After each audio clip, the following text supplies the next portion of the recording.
Cassar.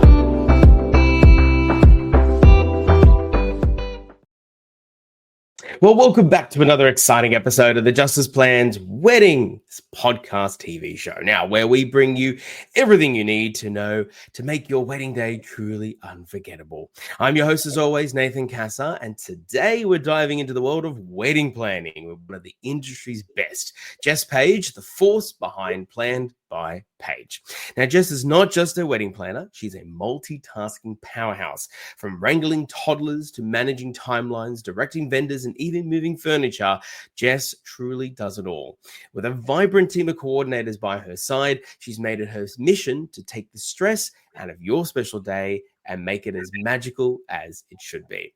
But Jess's story doesn't end with wedding planning. She's the mastermind behind Love Affair, the epic outdoor wedding showcase held twice a year, and is deeply embedded in her local community through vendor nights and fostering kittens and puppies in her spare time. I reckon they should be done at the same time, though, because I think vendors would love that. In today's episode, we'll explore the difference between a wedding planner and an on-the-day coordinator. There is an incredible difference between that, and Jess will share her collaborative approach to wedding planning. She'll also bust the myth that planners are unaffordable, and she'll give you some insider tips on how to find the perfect planner for your day, no matter how small or large your celebration is. So if you're looking for expert advice on how to take your wedding to the next level with the help of an experienced planner, this episode is a must listen. Do not change it. Jess, welcome to the show. How are you? I'm well. How are you? Happy I'm great, Monday. thank you. Yes, absolutely. I know Monday is. I think this is a little best kept secret in the industry. Mondays, or at least in my opinion, in my world, is the best admin day for any wedding vendor, particularly those of us who are full time like you and I. Simply because we know that a lot of couples are, off to work, and so their priorities are shifted away from necessarily focusing on wedding planning, at least into the end of the week, so we can get all that other great admin done, run sheets, and talking to other vendors and everything else in between. So yes, it's just another happy Monday. We don't hate Mondays, like the famous song goes. And I find Mondays are my answer the inquiries because they've all come in over the weekend. A lot of couples see us all working on the weekends and we're sharing stuff on socials, and they're like, "Oh, I'm going to inquire where I see that." Then Mondays is my kids are at school and I get back to everybody. Yeah, it's so true. Absolutely. We do prioritize the Monday. Mondays are sacred amongst the wedding industry. Now, Paige, Jess, I know that you have you've been around for a while, and you've deserved the reputation you have. I was just talking to you offline that I was actually surprised that we haven't worked together before, but that's just the way that this industry works sometimes. But what I've always come to know about you is that you're incredibly methodical. You're a big supporter of the industry, and you've also got a really a sort of an expert treasure trove of advice for our listeners. And the one first thing that I wanted to sort of address with you, and I know that this is a bugbear of yours as well, is the difference between the role of the wedding planner and then the role of what is called an on-the-day coordinator. So I wanted you, as the ultimate expert, I wanted you to sort of help us to break it down, the difference, and explain when each role is needed, why someone would need to get either one of them, and just sort of once and for all set the record straight. Okay. So there's almost three positions, if I'm honest, because a lot of the time there'll be a venue manager as well, who they are also separate to your on-the-day coordinator and your wedding planner. So firstly, the wedding planner is the one that's sourcing all your vendors. They're the ones that's taking your vision of what you think your wedding should be and what it should look like and actually making that happen. Logistically, pulling it all together, booking all of your vendors. And then the day coordinator is someone that takes over kind of that 6 to 8 weeks out. They're finalizing your run sheet. They're actually working out how this logistically is coming all together. You don't have to book them together. A lot of people will either book a planner or a day coordinator, which is totally fine. And then the day coordinator is the one that's running the show on the day. They're that person that's in charge. They're the one that's making it all happen, getting you down the aisle, keeping your formalities to time, moving furniture, wrangling toddlers, all that fun stuff that we get to do. Stealing people's phones if they're not listening to the unplug ceremony. We'll take that phone off them. They don't need that. And then we're there for the couple. So making sure that everything the couple wants is what's happening. And then kind of that third position is that venue manager. They're looking after the venue and everything that the venue is promised or is contractually assigned to do. That's their job. So they might be, setting up or keeping bathrooms clean or things like that. I'm making sure the couple and everything they want on their day is running smoothly. Oh, I love that. Yeah. And it is a very important note because I see a lot of Facebook group questions regarding, well, what's the difference? I've already got a venue manager, so why would I need any of that stuff? But I think it's really important to emphasize what you just said about the fact that the other two roles, as we're talking about, the wedding planner, on the day coordinator, have a more of a holistic idea of your day that's sort of come from all the planning to begin with, whereas the venue manager is obviously very much specifically responsible for more of a venue specific job, such as the food service and the staff that are there on the day and security and other things that, of course, like we don't want to be getting bogged down on because, we've got, so as you said, toddlers and phones to take away. And of course, obviously the supreme role being the planner, which is, actually making it all come together by having helped you through the planning process to begin with. So no, I appreciate that. And I hope that does dispel the myth once and for all. Look, you've described, Jess, your wedding planning approach is very collaborative. And I like that because I think that particularly someone like myself who, there's nothing worse as an MC when we often actually play a bit of that role of the on-the-day coordinator as well to some degree. If there's not a collaborative approach between a planner and an MC, it can be really challenging on the day. So can you tell us more about how you work with your couples and your vendors to bring their visions to life?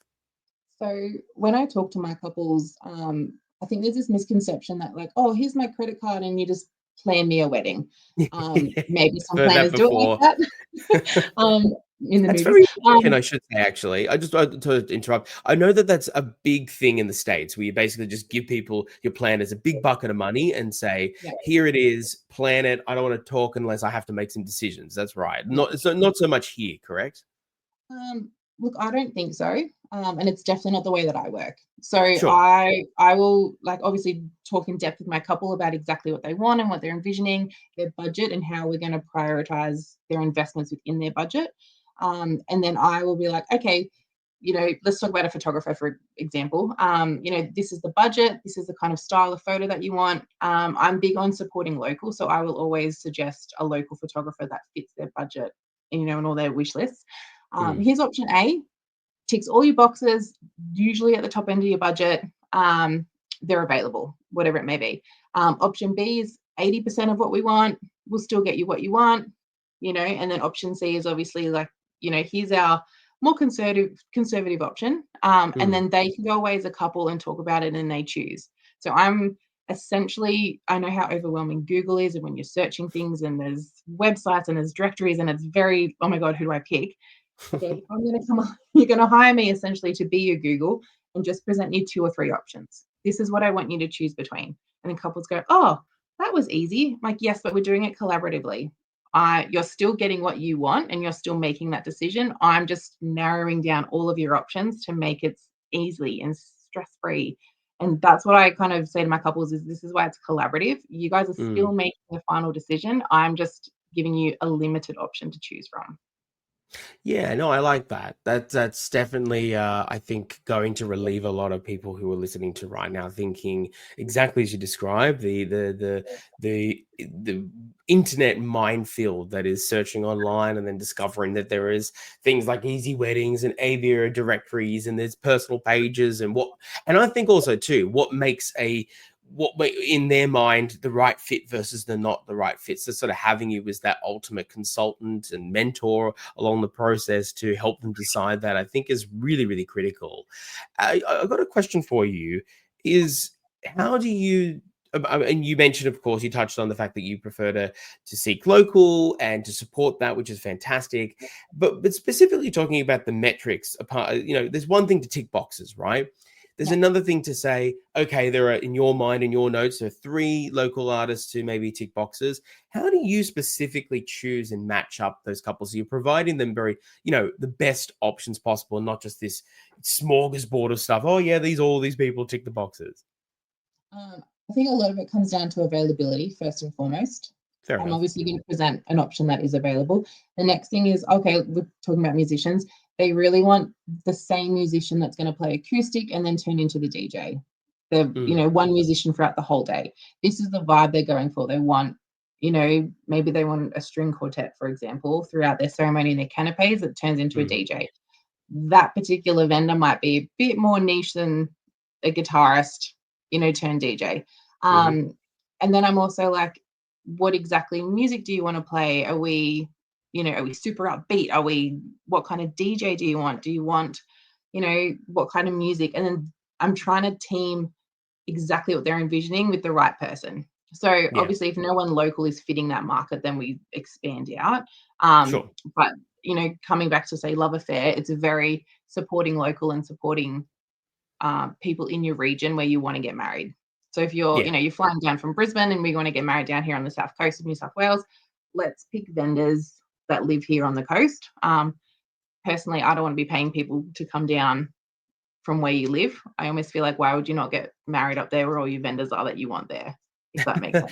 I guess it also depends on where people are going to be, right? I mean, I was mentioning to you offline that just very recently I performed my very first interstate wedding in Adelaide, and so I had myself and I think the planner was from Melbourne as well. Sorry, not the planner, the celebrant, I should say. Sorry. So it was a very different affair, but I think it definitely sort of speaks to the idea of, as you touched upon numerous times, is that you got to meet the couple where they're at and what they're comfortable with, and I think it's overall the best takeaway is if you get a planner, you're going to get somebody who is going to meet you where you're at. So I love that so much. Now there is sorry, yes. Also, I just want only because I push local in the sense that these are the vendors that I work with. So of course. To me, I want a really candid photographer that it's not going to be in my face, not going to do this, not going to do that on the day. Then I can instantly go, I know these people already tick that requirement because I work with them so often.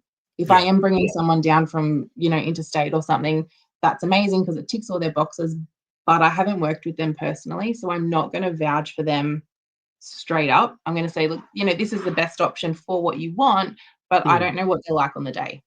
So it is, for me, that collaborative approach again of I'm suggesting these vendors because I've worked with them and I know they're going to fit your vibe. Yeah, of course. And I think any couple would want that straight out of the gate. I think there would be that it all sort of derails your relationship with your couple the moment that they say, okay, so you've given us 20 people across 8 categories.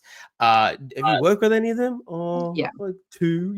Like it doesn't exactly, inspire much confidence. So I think people can appreciate that planners have got that best interest in heart, in the sense that, look, perhaps if I haven't worked with them, it's because they really ticked your boxes, but also like I'm adjacent to a couple of people who can also really vouch for them if that's something that you're willing to put into the mix as well. So that's perfect. And I think people can really appreciate that.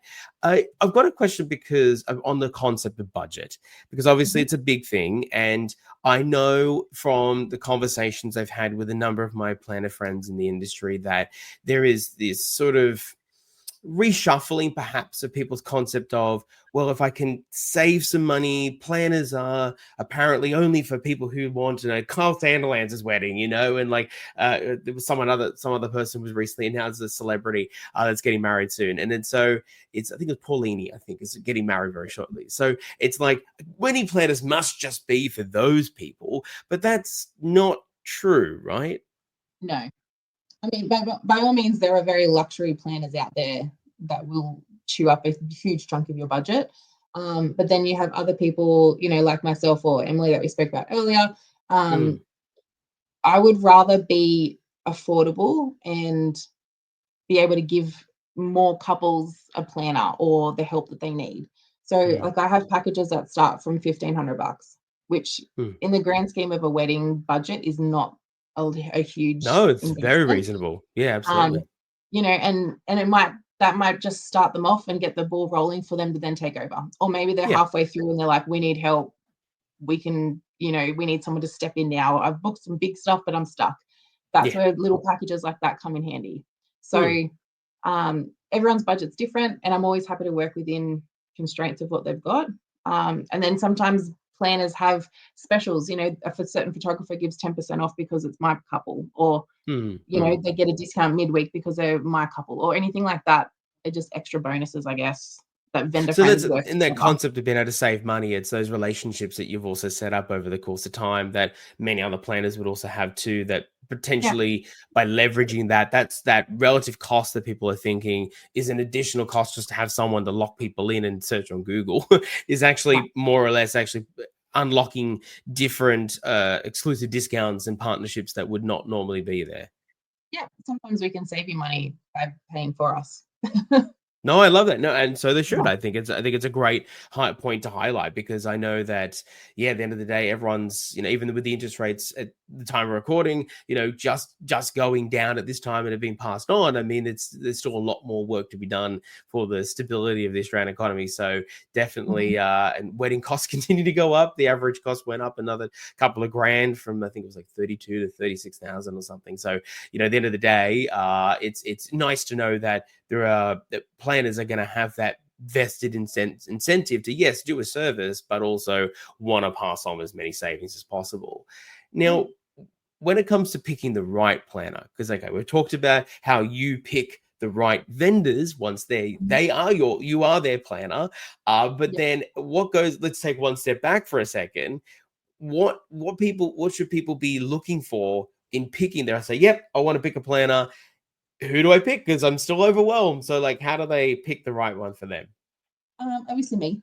But I think you have to find a planner that's works with you. So, for example, I'm on Instagram all the time. A lot of Mm, my couples will set up a group chat with me, and we can easily send each other profiles or something that we've seen. My couple's like, "Oh, Jess, I love this. I tagged you in it." Because for us, that's an easy way to communicate. If you mhm. want someone that's going to meet you in person, once a week and talk through your wedding and is be that detailed about stuff, then I'm probably not that person. Fair Um, call. just all honesty. And I will say this to couples that do a consult with me. I'd be like, if that's what you're looking for in a person or in a Mm, planner, then I'm not that right fit for you. I'm more mm, of your um I'm open and I'm honest and I want to be your friend and we do this, collaboratively throughout the whole thing. I don't want to be this mm. bossy person that this is what you need to book and this is how much it costs. Hey guys, I've had a chat with this florist. This is all the stuff that we've come up with. Let's go through your invoice together. Maybe it's Yeah, at 9 o'clock at night and I'm okay with that. People work, I get it. By 9 o'clock at night, my babies are in bed. I'm happy to sit there and have a conversation with you. yeah. Um, so yeah, it's finding what's going to work for them with us together. Does that Mm. make sense? No, absolutely. No, of course it Yeah. does. And I think, look, I'm beginning to get a sense this season's going to be very much about, and 2025 in general is going to be very much the word of the year is going to be vibe. And I think I've been hearing it quite a lot. It was a bit of a hang off from last year, but I think it's becoming incredibly important as obviously people's budgets are getting smaller and they're wanting to make the budget go further and making those right choices about something that they can't tangibly conceive until the day comes out. And so having a vibe across the entire experience, as you described, they're happy for. If it were to be you, for instance, that they're not needing that sort of handhold once a week kind of approach. It's more or less just, I've got you, I'll be with you, I'll get everything, done exactly as I promised. It'll be fun. Then that's what they're going for. So I love that. I think, and I appreciate your candidness. At the end of the day, that's why it's always good to know what you're going for any vendor, particularly if you're going to go for a planner. So then, there's those tricky things down the line where they say, you promised this and we're not getting Yeah. it. So, And I don't want my couples to expect something that I'm not going to give them either. mm, I would mm, rather, yeah, okay, here's our discovery call. You sent me an inquiry, we're having a chat. This is how I work. And I think I'm quite laid back and I'm quite open. And I go, cool, we've had a chat about your florist. Give me a week and I'll get back to you because that's yeah, how it works. I've had time to go talk to the right people, come back to you, bring you all the stuff.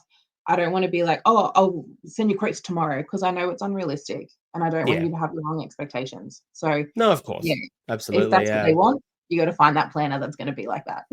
Yeah, 100%. No, and Yeah, it's great. It's great that basically what you're really saying at the end of the day is that self-aware vendors like yourself are just we're able by promising what we can and being open and honest with what we can't means that couples around everywhere can make informed choices, and I think that's the yeah. best thing. So And I think look, too, like, and I'm quite open with, I do have 3 young kids. of Sometimes they're sick, sometimes I have to reschedule, and you just kinda have to be course. okay with that because, our lives outside of work mean something to us too. So Yeah, my we're cultures are human like, beings. yeah, yeah, I'm a mom. I got a family. I got birthday parties and things to do. So, yeah, I like that people respect that I'm a person outside of the role that I play for their wedding too. Yeah, and it's about setting those boundaries to begin with. So no, I think that's a if any vendors are listening, I think it's a great piece of advice. Just be real and just be honest. And there is a couple out there for everyone. So there's tons of weddings happening, and we're all going to be able to do our bit to do the thing that we love most. I've got one more question for you before we wrap up, and I give you a couple of rapid fire questions before we close out. And it's to do with this concept of small elopements. And the reason why I bring it up is because as it's sort of tailing on to what I mentioned just before about how couples are beginning to shrink those budgets. Many couples now, on a more growing trend, are going, you know what? I don't want the big affair. I don't want the vendor list that's as long as a roll of toilet paper. Like, I want to have a small, intimate reception and ceremony that is really just unique to us and really small. So then the logic on their part is, well, a planner wouldn't be necessary for that because that just seems like overkill. Can you share your thoughts, though, and actually perhaps there could be the opportunity for benefit to have a planner or an on-the-day coordinator, even for something as small as a small elopement? 100%. So my personal favorite weddings are 20 people. We rented a house, bring in a private chef, maybe a musician. We just get married, and it's super simple and intimate, and like, yeah, that's just my dream. If I ever got married again, that's what I want. I want it small and personalized and intimate, and it's my personal favorite kind of wedding. So if someone comes to me saying this is what we want, my package is a planner and the on-the-day coordinator as one. So you will get me to do the whole thing. So I've actually got a few properties that I work with exclusively for those events. And I want couples to know, oh, cool, I can do what I want within this venue, under these amount of people. And then I'm there to run it on the day. Because again, no matter if you've got 200 guests or 10 guests, you still need someone running around, running errands, helping guests, setting Oh, up. certainly better somebody else than the two of you, right? So Oh, 100%. Yeah, like it's still your wedding day. Even if it's the two of you, I'm still going to bring you bouquet of flowers, and I'm still going to set up, your ceremony spot or whatever it may be. yeah. I'm still going to hold your veil or fluffy dress, or whether it's two of you or 200 of you, the service doesn't change. Yeah, Yeah. yeah, absolutely. And I think that's before we wrap up there. I think there is a really interesting thing you just said at the end there, which is about that the servants doesn't change. And I think that's a really critical. I find that I do get a couple of, or more than a couple requests of like, oh, we would really only need announcements, say, just speaking from MC World, like from say 5 o'clock to 7:35, and then after that, like, we see no value in what you could possibly bring to the day. And I go, well, actually, there's actually quite a lot that I do Yeah. outside of those hours as well. And I only actually have one package that's how I roll. I only have one, which from beginning to end, because I have my own philosophy on being able to maintain the entire time for them and to curate the experience.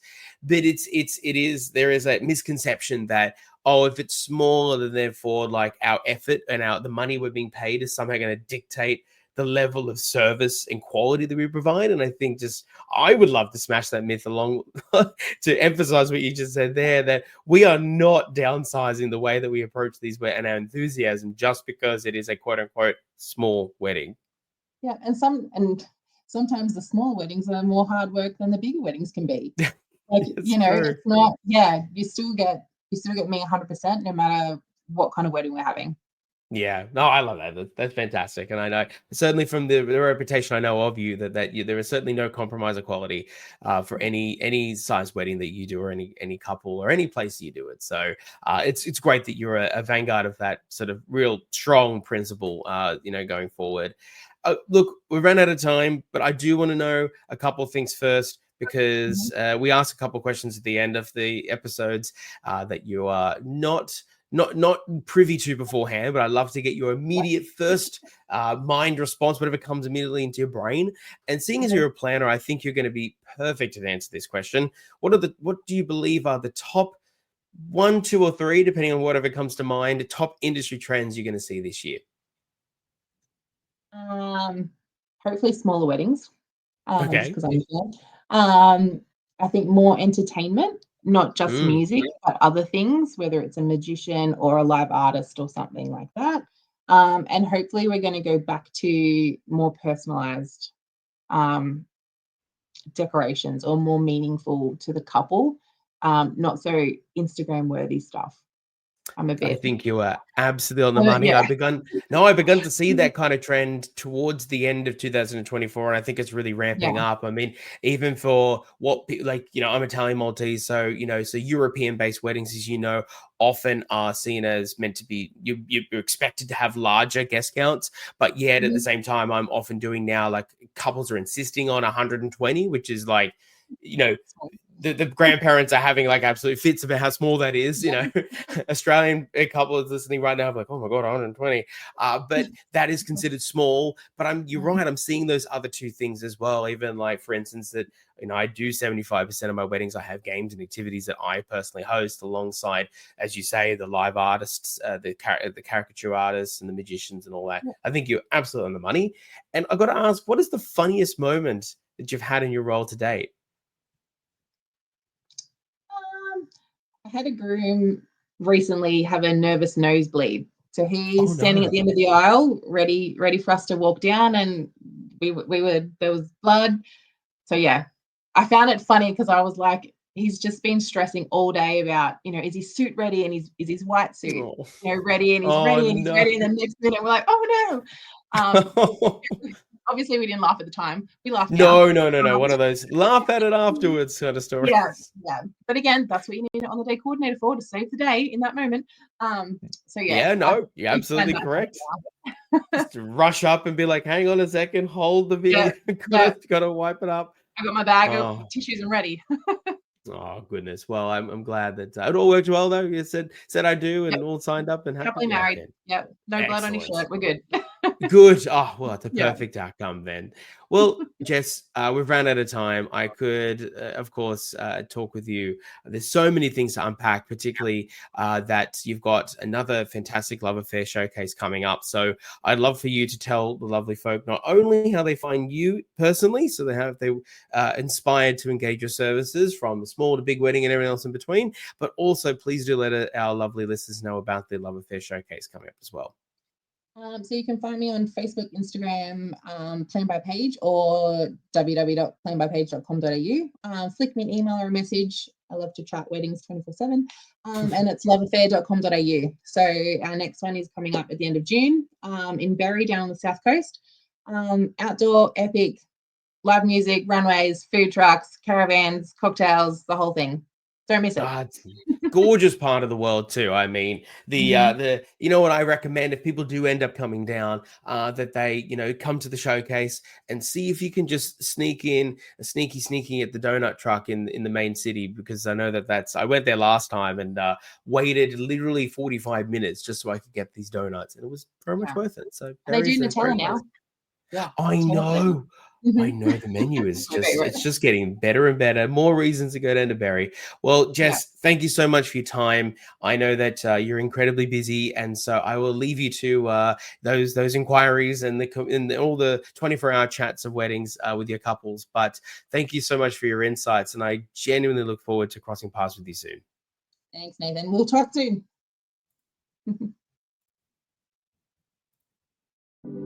Thank you for joining us for another episode of the Just As Planned Wedding Podcast. Please like and subscribe to let me know that you want more videos just like this one. And of course, please follow us on our socials at Just As Planned Wedding on Facebook, Instagram, and YouTube for more expert insights to help your wedding go just as planned.